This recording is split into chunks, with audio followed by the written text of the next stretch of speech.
Hello guys. आज के इस वीडियो में हम लोग कवर करने वाले हैं बिजनेस स्टडीज को। और बिजनेस स्टडीज के चैप्टर 3 जो है बिजनेस एनवायरनमेंट, उसके डायमेंशंस को कवर करने वाले हैं। डायमेंशंस को स्टार्ट करने से पहले अपन लोग उसके थोड़े बैकग्राउंड को समझते हैं। देखो, एक्चुअल में डायमेंशंस का मतलब होता है आयाम, ठीक है।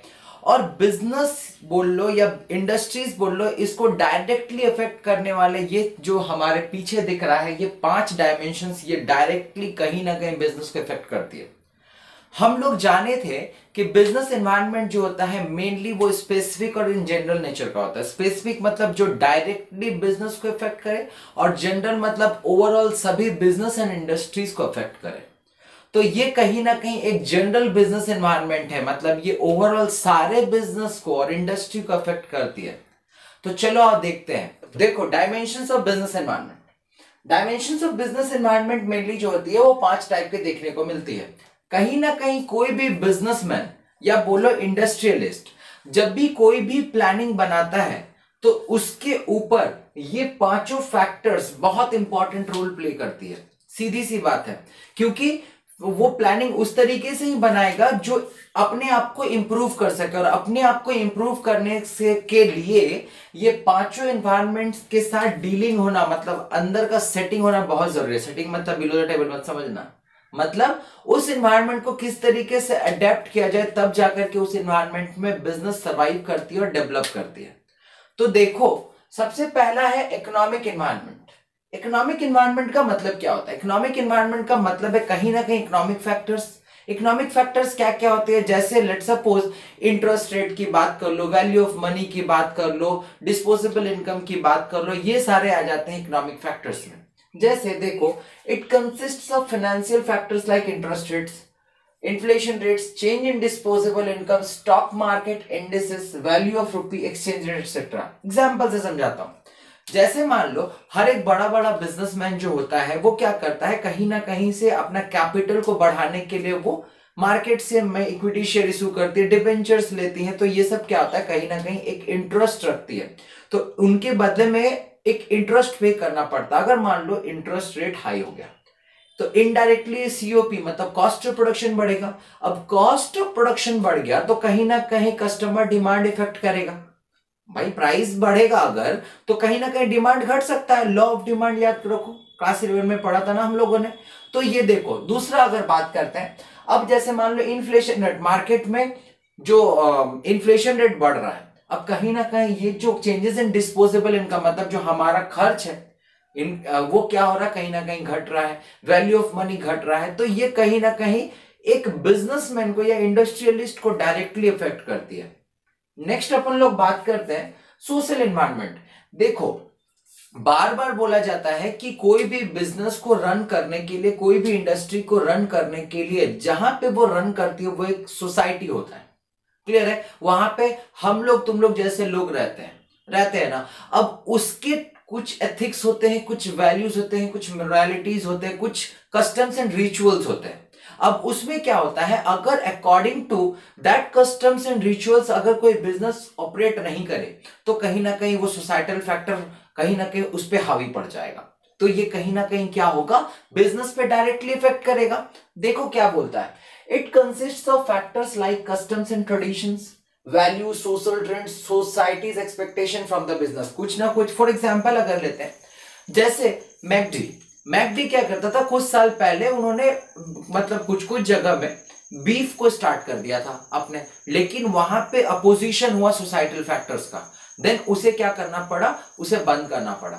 उसके बाद देखो कुछ कुछ जगह में मैक आलू टिक्की चलता है। अब ऑल्दो अभी यहाँ पे नहीं है, अपने लोगों के यहाँ पे नहीं है, बट वो सब देखो कहीं ना कहीं ये जो कोई भी प्लानिंग एंड पॉलिसीज में चेंजेस कोई भी बिजनेस एनवायरनमेंट करती है, उसके पीछे का एक फैक्टर ये भी होता है कि सोसाइटी को लेकर के चलना। अगर सोसाइटी अपोज कर दी ना तो तुम्हारा बिजनेस गयो काम से। समझ रहे हो ना बात? नेक्स्ट बात करते हैं टेक्नोलॉजिकल एनवायरनमेंट। बिल्कुल, एक बिजनेस को अपग्रेड होते रहना पड़ता है, क्योंकि ये चेंजिंग नीड्स है। बिजनेस का भी ये चेंजिंग नीड्स है कि भाई अगर सोसाइटी चेंज हो रहा है, पूरा इन्वायरमेंट चेंज हो रहा है, तो खुद को भी चेंज करना पड़ेगा, क्योंकि मार्केट में स्टेबल रहना पड़ेगा भाई। सीधी सी बात है। तो अब मार्केट में स्टेबिलिटी बना करके रखने के लिए तुमको क्या क्या करना पड़ेगा, जो जो न्यू रिक्वायरमेंट ऑफ टेक्नोलॉजी है वो तुम्हें अडेप्ट करना पड़ेगा, अडॉप्ट करना पड़ेगा।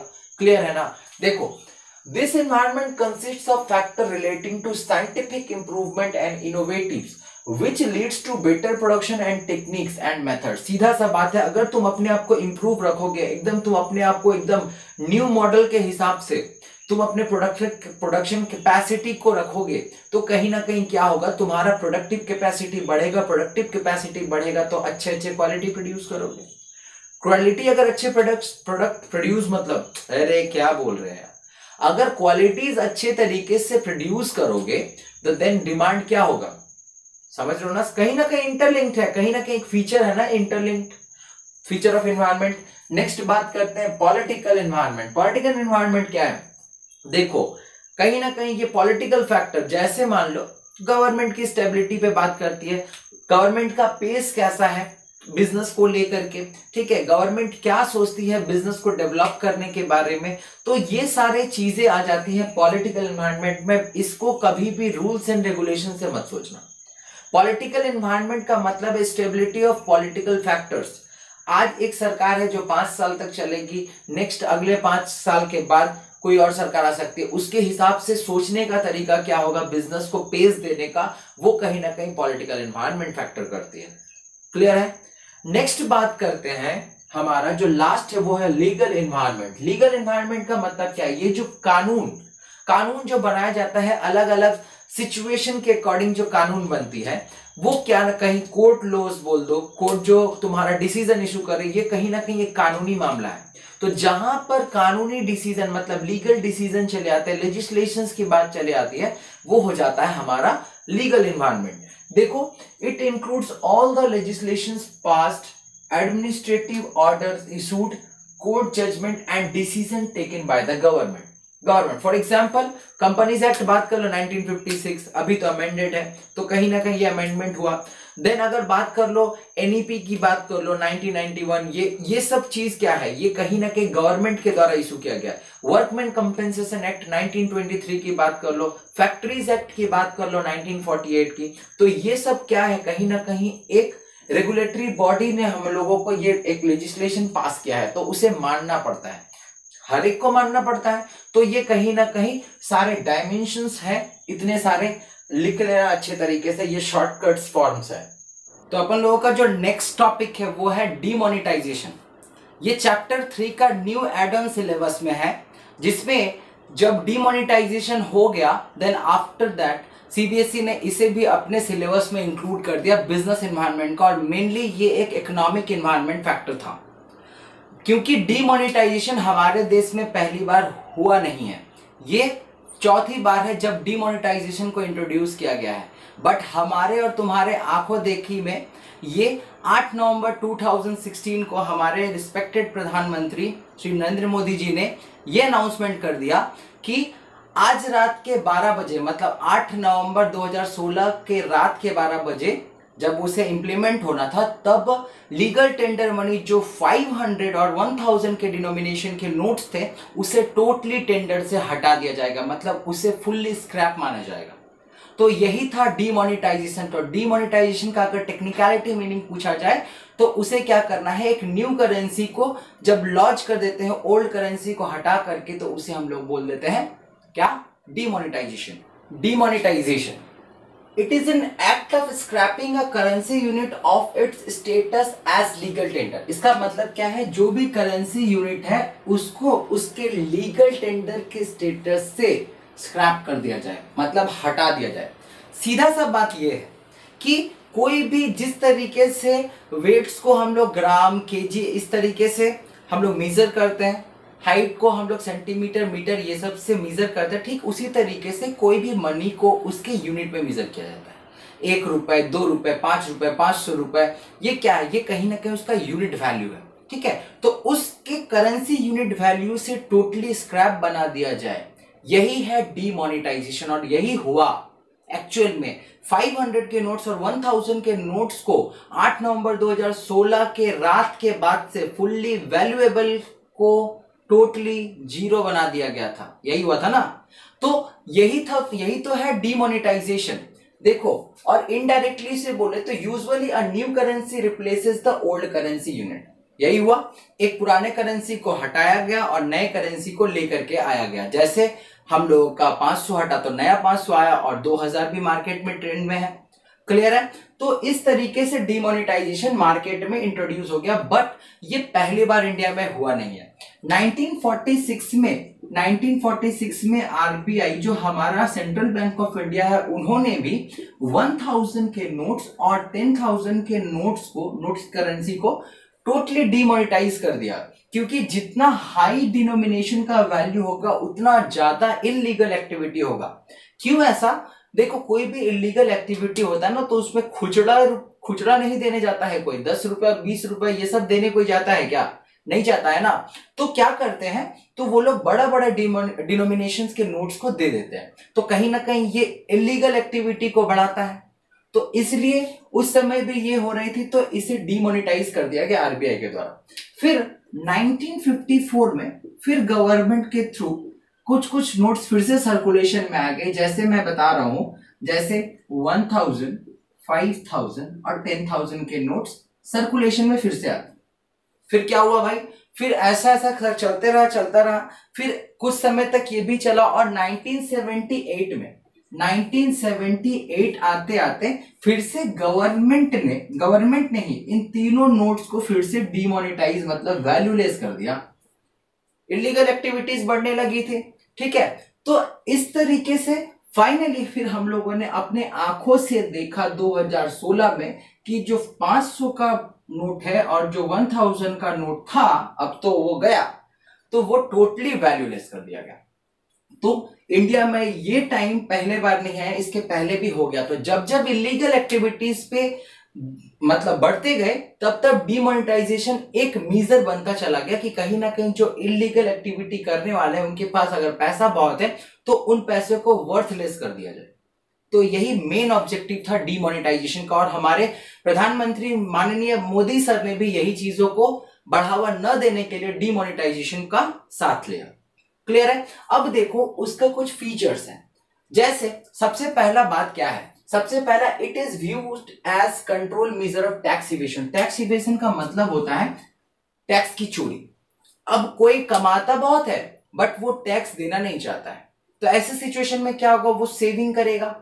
तो सेविंग जैसे करोगे, उस समय सेविंग करेगा आदमी, तो 10 रुपए 20 रुपए को तो रखता नहीं, वो अपने घर में कहीं पे भी अगर सेव करेगा तो वो हाई डिनोमिनेशन के मनी को, क्योंकि छोटा जगह में अगर ज्यादा पैसा रख दिया जाए, ज्यादा डिनोमिनेशन को, तो वो ज्यादा जगह लेगा कंपैरिजन टू 10 रुपए 20 रुपए का नोट। समझ रहे हो ना बात? तो इस समय तब डिमोनेटाइजेशन आ गया। अब लोग क्या करने लगे, जितना भी टैक्स बैंक वाले के पास सब पैसा लेकर के आते थे, अब बैंक उनका बारे में स्टेटमेंट लिया करते थे। अगर किसी का सही स्टेटमेंट है देन ओके, कन्वर्ट हो जाता था। अदरवाइज जितना टैक्स उन्होंने चोरी किया जब से, तब तक का उसे पेनल्टी के साथ टैक्स देना पड़ता था। आफ्टर दैट फिर उसे वो पैसा कन्वर्ट करके मिल जाता था। तो कहीं ना कहीं ये पहला फीचर बना, it is viewed as a control measure of tax evasion. Next अपन लोग बात करते हैं, इट क्रिएट्स कैशलेस इकोनॉमी। बिल्कुल सही बात है। देखो, पहले इंडिया मोस्टली एक कैश इकोनॉमी था, मतलब सारा ट्रांजैक्शन कैश में मोस्टली होता था, ऑल्दो अभी भी है, बट उस समय से ही देखो हम लोग कैशलेस इंडिया की तरफ बढ़ते गए। ये जो भीम ऐप है, पेटीएम है, गूगल पे है, सारा ट्रेंड में कब आया? तब से ही आया, अगर अच्छे तरीके से याद किया जाए तो ये भी एक कहीं ना कहीं ऑब्जेक्टिव रख करके किया गया कि अगर कैश इकोनॉमी ज्यादा होगा तो कहीं ना कहीं इलीगल एक्टिविटीज बढ़ेगी। तो उसको कम करने के लिए, उस करप्शन को कम करने के लिए भी डिमोनेटाइजेशन का हेल्प लिया गया। नेक्स्ट अपन लोग बात करते हैं, इट इरेडिकेट्स करप्शन। बिल्कुल सही बात है। करप्शन जहां कैश की बात होगी, जहां इलीगल एक्टिविटी होगी, जहां करप्शन होगा, चोरी चलेगी, वहां पे डिमोनेटाइजेशन आएगा और पैसा को जो रखा है उसका सारा पैसा को वैल्यूलेस करके चला जाएगा। तो कहीं ना कहीं कई सालों के बाद ये पॉलिसी अपनाया जाता है। ये भी एक पॉलिसी है कि कहीं ना कहीं करप्शन को हटाया जाए। देखते थे ना, कहीं ना कहीं जंगल में, नदी में नोट का गड्डी फेंका हुआ है। क्यों?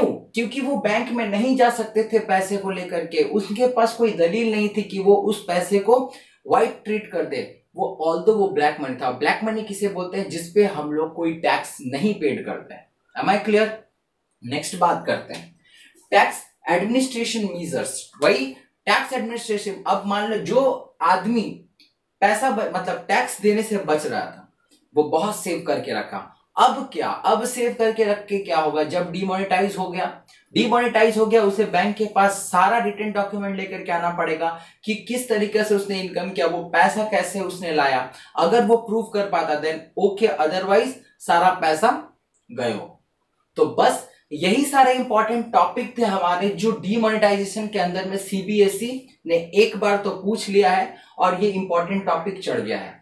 तो डीमोनेटाइजेशन बिजनेस एनवायरनमेंट का न्यू टॉपिक में इंक्लूडेड है, याद रखना। आज की इस वीडियो में हम लोग यही सम अप करते हैं, मिलते हैं नेक्स्ट वीडियो में। Thank you.